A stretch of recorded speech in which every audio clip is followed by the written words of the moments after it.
On tonight's program, we are going to start a Bible study based on a book written by Daniel Gruber called Copernicus and the Jews. The premise of Mr. Gruber's book is to highlight the fact that during the time of Copernicus's day, Copernicus believed and taught that the universe does not rotate around the earth, that it rotates around the sun. Well, just like then, the church was wrong about the cosmos. And of course, today, the church is wrong about Israel and the Jewish people and God's end time plan for them. So we're going to delve into this Bible study, and I want to thank you for joining us. I want to welcome you. My name is Laurie Cardozo-Moore, and I am the president of Proclaiming Justice to the Nations. The mission of PJTN is to educate Christians, Jews, and all people of conscience about their biblical responsibility to stand with our Jewish brethren and defend the state of Israel against the rise of anti-Semitism. That's what this program is about, PJTN Online, and I'm glad you tuned in tonight. We produce these award-winning programs, documentary films. We distribute them to our 21 global media partners in 200 nations, reaching 2.6 billion viewers every week. So we're delighted to have you on our program tonight. And we designed this program with you in mind because we hear from Christians throughout the week asking questions about their biblical responsibility to stand with Israel. What does that look like? What does the Bible say in these last days? And what is my responsibility? It is your opportunity every week to join us and to ask questions or to make comments. Maybe the Lord is sharing something with you that you found that you didn't realize or you didn't know before. So we want to take this opportunity to engage in this conversation. Since our mission is to educate and activate Christians, Jews, and all people of conscience, we want to provide this engagement platform for you, your family, and your friends. We want to hear from you about your personal thoughts, your personal journeys. We also want to encourage you to become a PJTN watchman. You know, the role of the watchman is to stand guard, to stand watch, if you will, to inform the inhabitants of a city when an enemy is coming or approaching the city. And as a watchman, if the watchman sees the enemy advancing, the responsibility of that watchman is to warn the inhabitants of the city. If the watchman fails to warn the inhabitants of the city and any innocent blood is shed, it will be required of that watchman. However, if the watchman warns the inhabitants and the inhabitants refuse to listen and pay heed to the watchman's cry, then if any innocent blood is shed, it will be required of them. That is our role at Proclaiming Justice to the Nations, to sign up PJTN watchmen who will stand their guard in their community around the world. Christians do make up the largest number of people on the planet, and that's why we are reaching Christians around the globe so that no matter where our Jewish communities lie, that they will always have a watchman in their city to speak out against anti-Semitism and to make sure they're safe. So if you hear about any anti-Semitic incidents occurring in your community, we want to hear from you. So again, you can email us at comments@pjtn.org.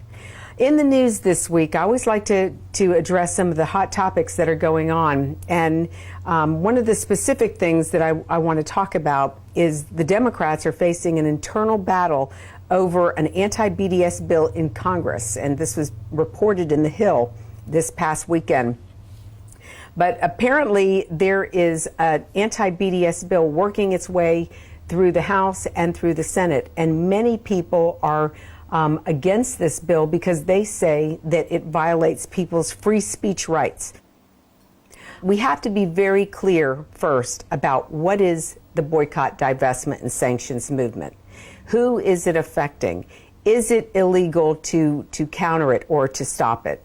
So first and foremost, the BDS movement, the boycott, divestment, and sanctions movement, is being fueled by anti-Semites. It is an anti-Semitic movement because in this movement, they are falsely accusing Jews of being occupiers of land that doesn't belong to them, that they are treating the Palestinians like during the apartheid era South Africa season or time, when blacks were persecuted by the whites.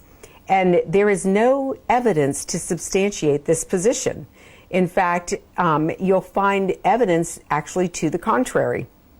But the article goes on to talk about how the Democrat Party is now divided over this issue, because with the new Democrat representatives that have come in that are anti-Semites, who have vocally supported the anti-Semitic BDS movement, they are now challenging their party and its position on the BDS movement. In fact, I just found out earlier today that one of the newest members, one of the freshman members of Congress, I believe it was Representative Tlaib, who is from Minnesota, and Omar went to, and Ocasio-Cortez, the three women went to meet with the leader, the UK Labour leader, to discuss the BDS movement.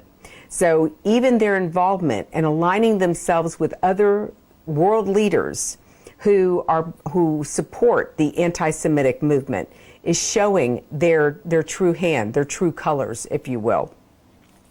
Again, the BDS movement is built on a false premise that Israel should be boycotted because of so-called human rights abuses. Of course, there is no evidence, as I mentioned earlier, to support that statement. And the First Amendment does not support the incitement to violence. And that's what this whole anti-Semitic movement does. It is fueling the divisiveness, the attacks against Jewish students on college campuses, on the higher ed campuses, and on secondary campuses as well. It's also fueling the violence in our communities against our Jewish, the members of our community. So to suggest that this is a legitimate cause and that the United States of America should get behind it is absolutely absurd, and it's unacceptable. The other article in the news that I want to share with you is New York State declared war on life this past week. And many of you were probably just as outraged as I was when I found out that now in New York State, a late term or a baby that's born can be murdered by her mother's physician, or it doesn't even have to be a physician. The way the language is written, it doesn't have to necessarily be a doctor who performs this, but she can kill her own newborn child legally in the state of New York. We saw that the governor of Virginia came out like a couple days later stating also that he wanted to make that legal. And of course, he's dealing with his own crisis because there was a high school yearbook picture that came to the forefront that exposed him dressed up with a black person's mask on and also a KKK outfit. So, of course, we now hear that the citizens of that state of Virginia are calling for this governor to step down. So it ended up backfiring on him. But this is outrageous. Many of you may not be aware that Margaret Sanger, who actually is the founder of Planned Parenthood, had a eugenics plan here in the United States back in the early, I think it was 1920s, 1930s. And in fact, Hitler used her ideas and her agenda to target Jews with experiments. Her goal was to stop the black families or African American families from having children. So she went into Alabama, into the heart of the South, and convinced the black ministers to put the women on birth control so that they would limit the number of children, because Margaret Sanger saw African Americans as less than human or subhuman, much like Hitler saw the Jews. And of course, Hitler took a page out of Margaret Sanger's playbook and also implemented what she believed as well. So that's another disturbing story about who or what is happening in our country that is outrageous. You know, we see anti-Semitism on the rise, we see anti-Christian bigotry on the rise, and now we're targeting human beings. I mean, abortion was bad enough. And I know that there are people who have differing opinions about abortion. But to deliver a baby or have a viable baby come to birth and then that child be killed by a doctor who has sworn to uphold the Hippocratic Oath, or by its mother or by another individual, is absolutely absurd that we as Americans are even tolerating this. And then the third article I want to share with you is one that is equally disturbing, and I've talked about it on the show in the past. And the article is headlined, "Church Activists Promote Palestinian Propaganda, Not Peace." This article is about, I found it in the Allgemeiner, but it's about the World Council of Churches. And if many of you aren't familiar with the World Council of Churches, you can Google it to see what they're about. But the World Council of Churches is promoting the false narrative about the Palestinians. Now, this is supposedly a Christian nation or global organization, but they actually are not a legitimate Christian nation. They actually are communist-backed, and of course they have bought into the Palestinian narrative, and they promote it because it attacks Israel. They're against Israel. But they have, there was a recent decision, the World Council of Churches decision comes on the heels of a decision by the Israeli government to expel the temporary international presence in Hebron. Many of these organizations, like World Council of Churches, they come in as an NGO into Israel. They set up their camp.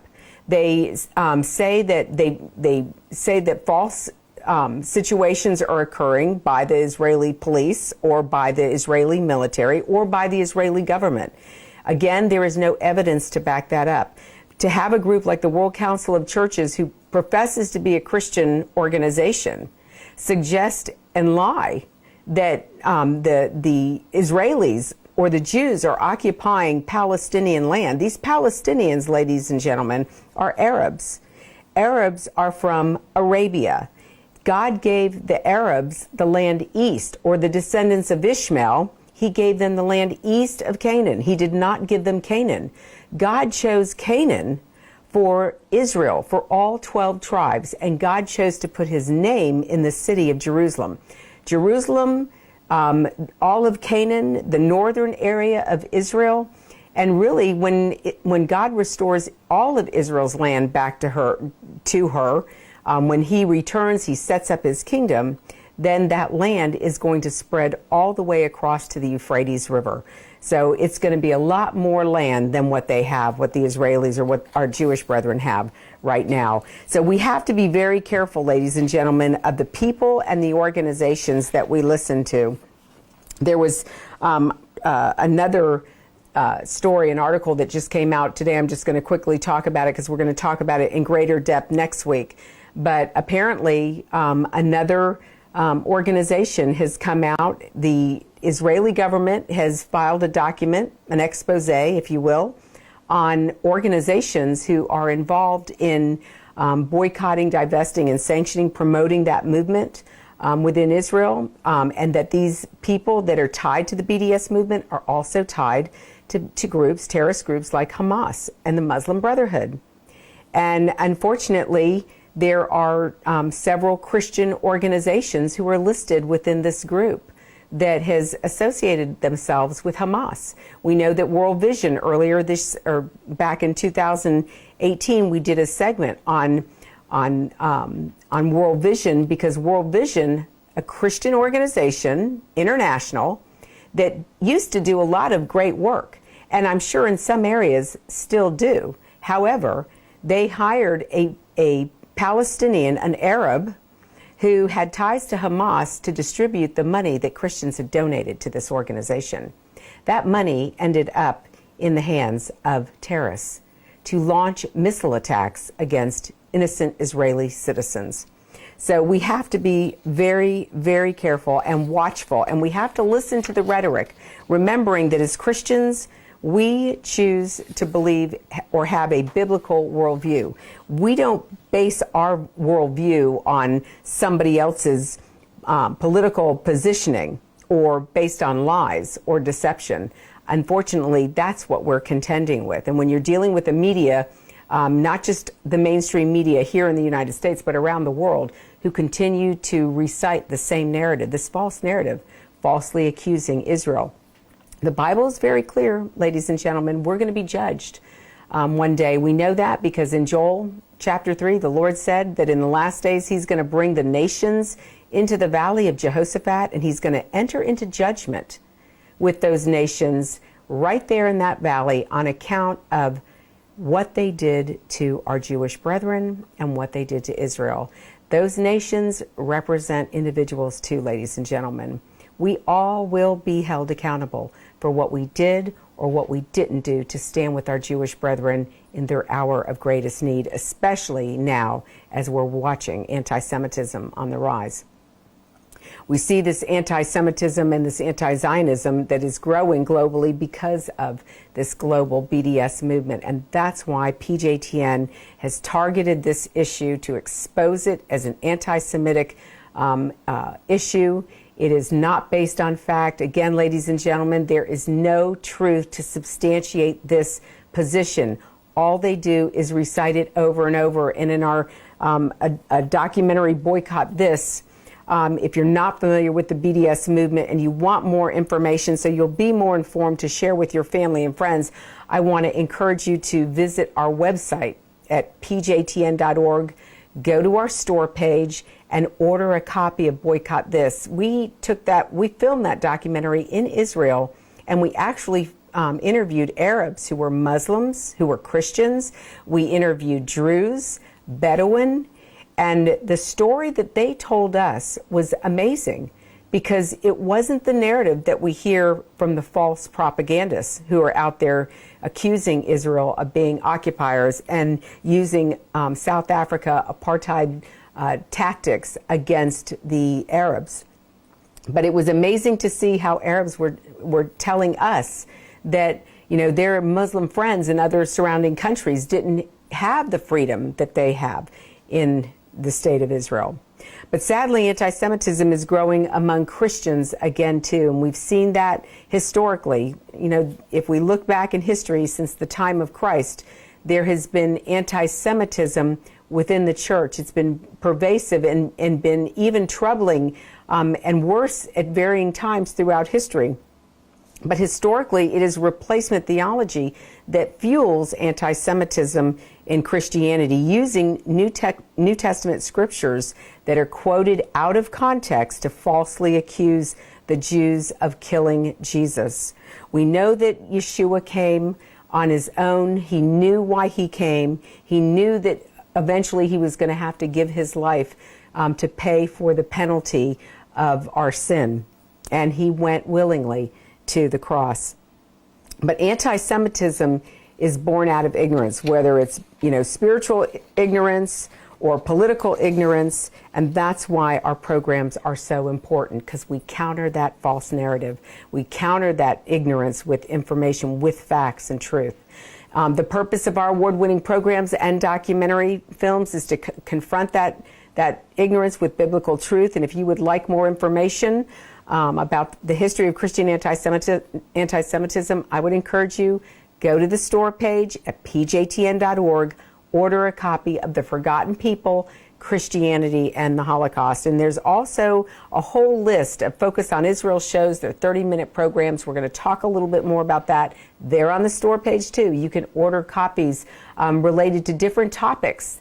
And we try to bring all of those issues to our audience to help bridge that gap with our Jewish community so that we'll be in relationship, because one day Jews and Christians are going to come together. In fact, they are coming together now, and we were told that in the book of Isaiah, when God told the prophet Isaiah that in the last days that Ephraim would stop being jealous of Judah, and Judah would stop vexing Ephraim, and they would unite together against the enemies coming out of the west.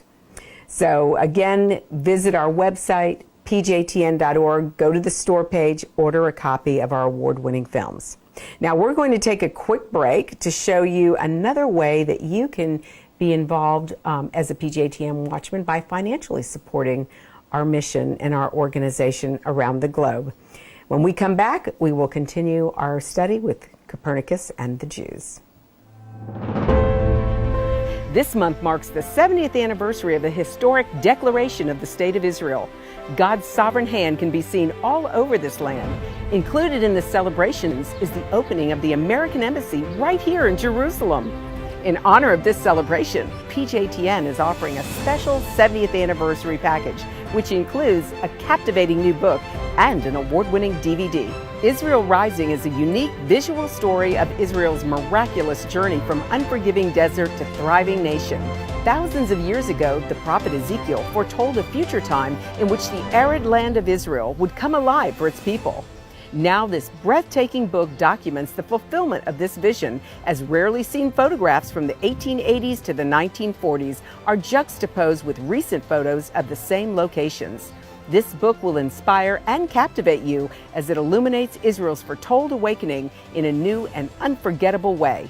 In addition, you'll receive the award-winning documentary, Israel Indivisible: The Case for the Ancient Homeland. This inspiring film examines the many political twists and turns that make Israel the world's most controversial nation. From Abraham and the Promise to the issues facing the Jewish state today, the film examines the historical, archaeological, legal, and biblical foundations for the modern state of Israel.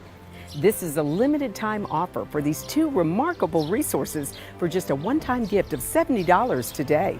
Your generous donation will help ensure that PJTN stays on the front lines and in the headlines of all the important issues facing Israel and our Jewish brethren. So please go to PJTN.org today. Welcome back. As I mentioned earlier, we are going to do a Bible study based on the book Copernicus and the Jews, written by author Daniel Gruber. This week we're going to begin in chapter 1, so I want to encourage you, if you'll go to our website, you can get a copy of the book. It's only $20, and then of course you pay shipping, but this way you'll have the book every week, and we're going to go through this book chapter by chapter. Some chapters it may take us a little longer to get through. We may not get through one chapter each week, but that's okay. We're going to take time to review this, to read it, to study it, and to talk about it. And of course, throughout the study, you're going to have the opportunity to either email me with comments or right here on Facebook. You can just send me a question if you have a question or you want to make a comment. We're going to take the time to go through this slowly so that we can answer everybody's questions, so you'll get to learn a little bit more about historically how here is an individual. Here was Copernicus who kind of defied the odds of the church. The church was set in its ways as to how it viewed the cosmos, and Copernicus came along and kind of upset that apple cart. And of course, because at that time, the church, back in the 1500s, 1600s, was also the political ruling body. So you had the religious entity and you had the political entity together. And when people came against the teachings of the church, they were basically coming against the government. And Copernicus challenged this status, and we're gonna learn more about that. So Daniel Gruber uses the premise that just like the church was wrong about the cosmos back then, the church is wrong about Israel, because too many within the Christian church have adopted replacement theology and supersessionism. And of course, that has fueled anti-Semitism historically throughout Christianity. But the study is going to show us the miscalculations within Christianity that has ignored the covenant God made with Israel.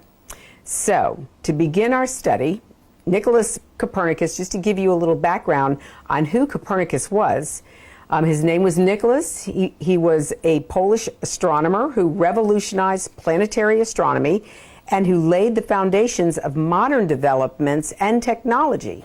He was born in 1473 and died in 1543 at the age of 70. So he lived a good, long life. And the technology, ladies and gentlemen, and the mathematics and what we enjoy today, the advancements that we have today, are a direct result of what Copernicus, how he changed and revolutionized the way we saw the cosmos. He was elected as a canon of Frauenburg, acting as representative of the cathedral chapter. He was knowledgeable in mathematics, astronomy, medicine, and theology. So I want to we're going to read through this book and this first chapter, and I'm going to just stop to make comments from time to time. In the time of Nicholas Copernicus, the heavens and all that was in them revolved around the earth. This was not a belief that needed to be argued. It was simply an observable fact. Every day, the sun rose in the east and set in the west. Every month, the moon circled the earth in a regular cycle. Every year, the stars moved across the earth's skies and returned to their starting place. People could see with their own eyes that everything in the heavens revolved around the earth. Scientists, mathematicians, and philosophers affirmed it. Religious doctrine did too. There was, however, one small problem. The known planets, in the course of their travel through the heavens, did not follow what could be called an orbit around the earth. Sometimes they went backwards in the sky instead of forwards, and they did not move at a regular speed relative to the earth. They moved in continual defiance of the science of the day, the theology that sanctified it, and the common sense that upheld it. The planets, however, were quite insignificant in size compared to the vast heavens.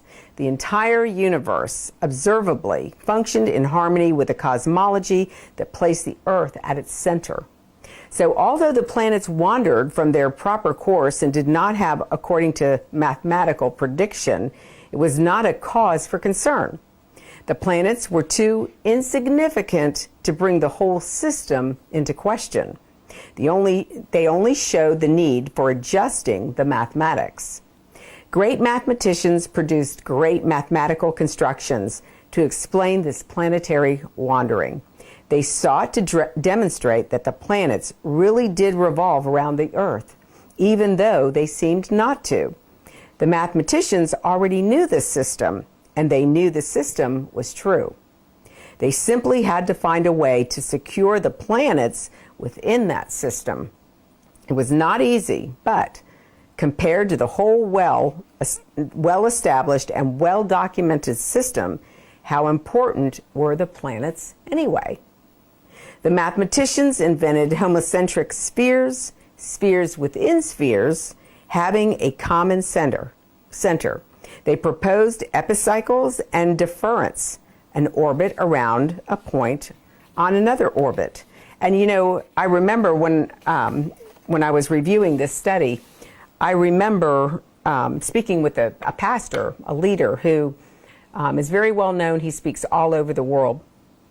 And we were talking about the issue of replacement theology and supersessionism. And I told him that I didn't agree with that. And he absolutely, emphatically agreed that God had replaced it. Now we're under the period of grace. The Jews were under law. That was the past. We're no longer under law. I don't know what law we're under, but we're not under the Torah anymore. That's what these theologians who support replacement theology have convinced us of. But he said that now we're under grace. And I said, well, how do you reconcile Romans chapters 9 through 11? And he said to me, he said, I call that blink theology. I said, blink theology? I've never heard that term before. He said, yes. He said, when I come to a passage in the Bible, when the theology or what is written doesn't fit my theology, I blink past it. Ladies and gentlemen, I don't know if that bothers you as much as it does me, but it's very disturbing, because here is a man who has taught many Christians around the world, and this man won't even reconcile, just like in Copernicus's day. They didn't want to be bothered with all the specifics of how everything operated, even though Copernicus was challenging it during that time period. They didn't want to. They wanted to figure out another way. Maybe it was their mathematics that were off. They didn't want to question what had theologically been accepted within the known church. And they weren't willing to look outside of their theological boxes. And the same is true about many pastors today when it comes to Israel. Because God made a covenant to Israel. He said he was going to scatter them to the four corners of the earth, but one day he was going to regather them and bring them back into their land. Ladies and gentlemen, from the time that the Jews were in the land, which was during the Roman period, which was when Yeshua lived, it was when the Second Temple was destroyed, there were still Jews who lived in Israel throughout history, but the majority of them were dispersed. All Israel was dispersed. And then they started to slowly come back to the land. We saw that back in the late 1800s, and of course in the early 1900s, and then we saw the establishment of the modern state of Israel in 1947, when the United Nations voted to partition the land and give the Jews back a portion of their ancient homeland. And we know Churchill had a lot to do with that. The UK was heavily involved. In fact, Churchill wrote a white paper about giving the Jews back their land. In fact, Churchill was going to give them all of the biblical homeland, but the Arab countries surrounding Israel were upset. And so that's how Israel ended up with the little sliver that they have today. So it's fascinating to see that even though during that time the church was unwilling to look at the evidence and say, wait a minute, maybe we've missed something here, and maybe we need to reevaluate what we believe. Instead of doing that, the church doesn't want to. It wants to stand on years of doctrines and traditions and theology that is not based in truth. It is not based in the Word of God. And if you've been watching this program to any degree, you know that I have always said that the Torah, or the first 5 books of Moses, God spoke to Moses face to face, and he spoke everything to Moses. And if we can't base our belief, if it wasn't spoken to Moses, then either we have misinterpreted or we are rewriting God's Bible. And we're also told that we are not to add to or take away one word, not one jot, not one tittle of the Word of God. And so we're also warned that if we teach one of the little ones to go astray, to not follow his Torah, then it would be better for a millstone to be wrapped around our neck and be thrown into the depths of the sea. That's how serious this is to the Lord. And we understand why. Because for years, for centuries, Christians have been ill-informed and uneducated about these truths, because most Christians, as I was raised Catholic, I was taught as a young girl, you can't read the Bible because you're not smart enough to interpret it. Well, unfortunately, many people did start reading the Bible. And of course, with reading the Bible, that then came revelation and understanding. So it's critically important that we understand that as well. I want to just read a couple more paragraphs, and then we are going to save the rest for next week. But this gets even more and more interesting as we go through it, and it makes the case. They designed eccentrics, orbits with a displaced center, when these proved insufficient to account for the observed motion of the planets. The mathematicians and astronomers creatively combined their devices. They produced epicycles on deference, and eccentrics on eccentrics in deference. There was no factual justification for their mathematical constructions. Let me repeat that. They continued on this course because there was no factual justification for their mathematical constructions. No one could believe that the planets obeyed them, but they served to preserve the illusion that there was no anomaly. The mathematicians could not explain how or why the planets were so strangely governed, but at least they could mute the question.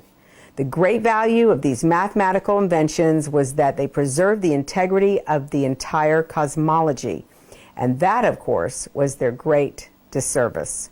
The mathematical accommodations gave the illusion that the anomaly did not exist, and thereby eliminated the need to question the whole system. The mathematical solutions preserved the false cosmology, and in so doing, hindered people from discovering what was true. The mathematical solutions negated the little bits of data which showed the falsity of the entire system. No information, new or old, could challenge the system because the system itself provided the means by which all information was interpreted. Copernicus's teacher still believed that the structure of the universe was about as described by Aristotle and Ptolemy, and their beliefs placed them in an ancient tradition. But their attitude towards those beliefs was not ancient. Conceptual schemes age with the succession of the generations that behold them. At the beginning of the 16th century, men still believed in the ancient description of the universe, but they evaluated it differently. Their concepts were the same, but they saw new strengths and weaknesses in those concepts. So the ancients had wisdom, but there was an unsolved problem in their cosmology. Those who followed the ancients stayed within their traditional cosmology, but adjusted and modified some aspects of it. They modernized it. These changes made the system more accurate, but they never confronted the real problem. The system, the cosmology, the conceptual scheme, and the earth at the center, the ancient tradition itself was wrong, irredeemably wrong. No modification or adjustment could change that. And ladies and gentlemen, it is the same. You can see how the author is building the case that even back then, the church would make slight adjustments, but the church was not going to remove the premise of what it had established. They were going to keep the doctrine. They were going to keep the tradition of what they believed about the cosmos. They were not going to alter it. And for what they didn't understand, they would just simply make adjustments. And how true has that happened with our Jewish brethren? Most Christians do not know that the Bible is a book written to Israel, for Israel, and about Israel, and that God made a covenant with Abraham, Isaac, Jacob, and their descendants that would be eternal. It would never end. But then came along Christianity, and Christianity didn't like. And this was when and I'm not talking about, Christianity or the new converts that were converting to Judaism and that were following Yeshua and following his disciples that kept the Torah. They did keep the Torah. So did Yeshua.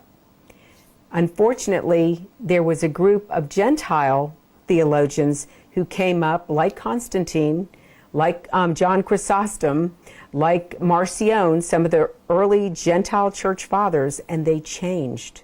They took and altered and adjusted what they wanted, modifying the truth, the biblical truth, to fit their narrative. And of course, we see how Christianity has gone on a whole different trajectory than what was originally intended. And so that is going to be our lesson for today, ladies and gentlemen. And I hope that you've enjoyed this teaching, and I hope that you're going to make a point of tuning in next week. But right now we're going to take another short break, and when we come back, we will close our program with my comments.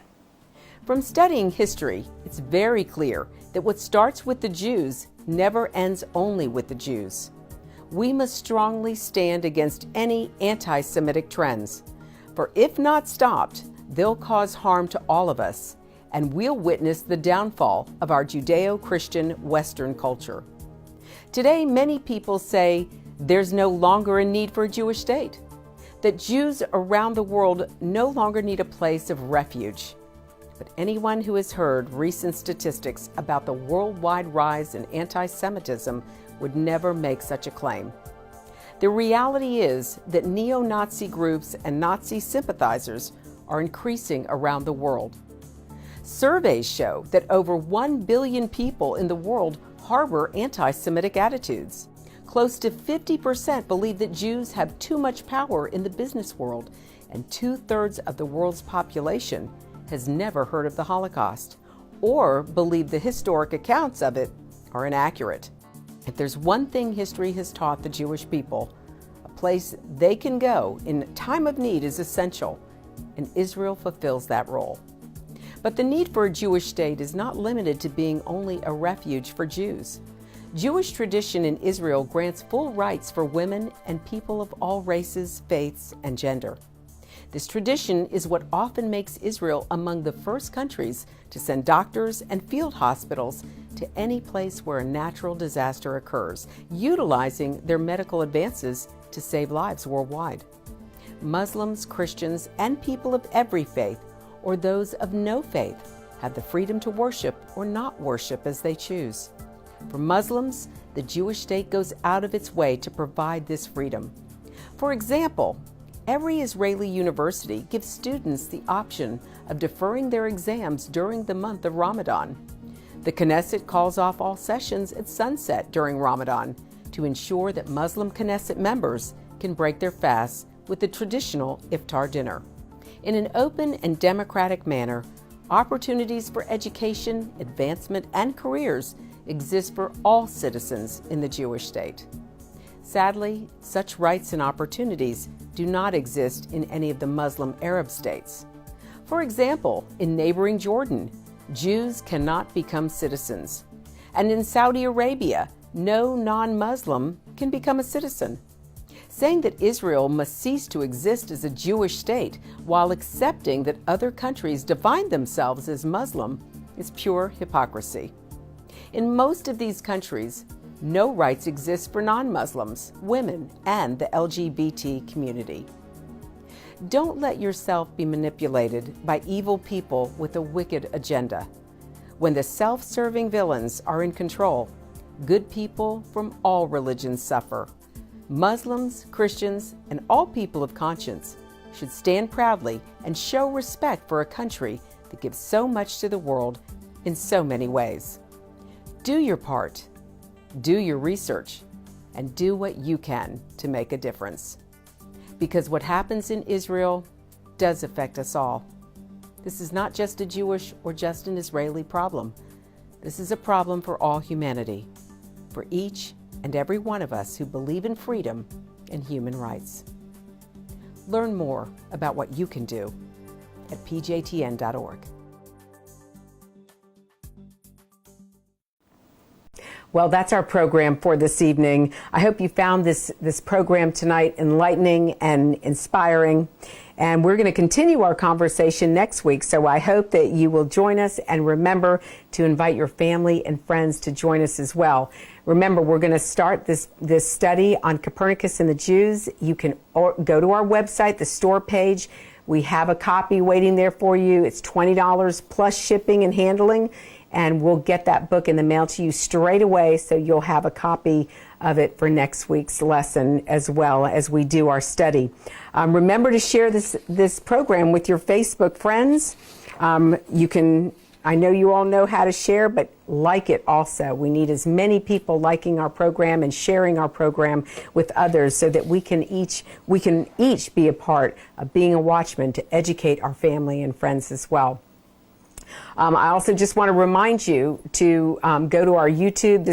This teaching is going to be posted on our PJTN TV YouTube page. So if you want to go back and watch it, or you want to send a link from our YouTube page to your friends through social media, or email it out and encourage them to join us, give them a little sampling of tonight's lesson, I would be so grateful. If you haven't signed up as the subscriber, you can do that now.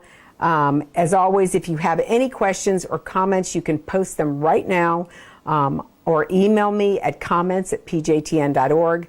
This is your opportunity each week to ask questions, to engage in conversation. This is my engagement opportunity with you, with our audience, with our friends and family. I also just want to remind you that you can learn more by tuning in each week to our award-winning Focus on Israel program. And you can catch that on Daystar on Saturday evenings at 6:30 p.m. Eastern Time and 3:30 p.m. Pacific, and Sunday nights. And Sunday nights, our Focus on Israel show broadcasts on Daystar at midnight Eastern Time and 9 p.m. Pacific Time. You can also visit our events page on the website for upcoming programs where I may be speaking in your area. So I'd love to meet you and hope you'll come out. If you would like to arrange a speaking event for me to come speak to your community, your congregation, church or synagogue, or your school, we would be happy to come and do a speaking engagement for you and a screening of any of our award-winning films. I also want to just encourage you to please continue to keep Israel and our Jewish brethren in your prayers around the world. With the rise of anti-Semitism, with the attacks against Israel, with Iran just launching that new missile, we need to be standing with our Jewish brethren, and we need to be on our knees praying for them as well. We're reminded to pray for the peace of Jerusalem. May they prosper who love thee. Think about that, ladies and gentlemen. If we pray for the peace of Jerusalem, that we will prosper, the Lord will, he says right here in his word, that we will prosper who love thee. And the city of Jerusalem is the city of our God. And if you haven't been to Israel, Jerusalem is my favorite city to be in the whole wide world. And you can feel God's presence there. And even God's written his name in that city. If you were to look from a satellite image or a satellite up in the heavens down on top of the city of Jerusalem, God said in his word that he would write his name in that city, and he literally has. There are 3 ridges that look like the shin, the letter of Yahweh, of God. And he said he would write his name in that city. And there are 3 ridges and 2 valleys that make up the shin, the Hebrew letter for God. And he said he would do it, and he has. It's a fascinating story, ladies and gentlemen. I'm so delighted to be able to share this study with you, and I'm so delighted that you were able to join me in this study as well. I also want to remind you, please send us your prayer requests. I know that many of you have problems. We do get emails and we get letters. People write to us asking us to pray for them, for health, for family members. And so I just want you to know that we're here to pray for you. So please let us hear from you. Send us your prayer requests so that we can be standing with you in your hour of greatest need. I also just want to remind you, like us on Facebook, follow us on Twitter and on Instagram, and of course, subscribe to our PJTN TV on YouTube and share our programs with your family and friends. I want to thank you for joining us again this evening, and I just pray the Lord's blessings upon you for caring, for being concerned about the apple of God's eye. And that's the most important thing to him, is Israel. And so we're delighted to be able to share this story and this promise, this covenant with you. Until next week, I'll see you, and I look forward to hearing from you. God bless you, and thank you for all you do on behalf of our Jewish brethren and the state of Israel. To support this program, send your tax-deductible gift to Proclaiming Justice to the Nations, P.O. Box 682711, Franklin, Tennessee 37068. You can also support PJTN online. Visit pjtn.org or call 1-877-873-9020. Anti-Semitism has reached epic proportions, and Israel is now surrounded by nations who seek its destruction. For Israel to lose just one battle would mean losing everything. As Christians, it is our biblical responsibility to stand with our Jewish brethren and Israel. PJTN needs your help to reach more Christians with this urgent message. Please visit our website to become a member today and order our award-winning documentaries. You must decide that you won't be silent. Sign up now at pjtn.org. God bless you and thank you for your support and prayers.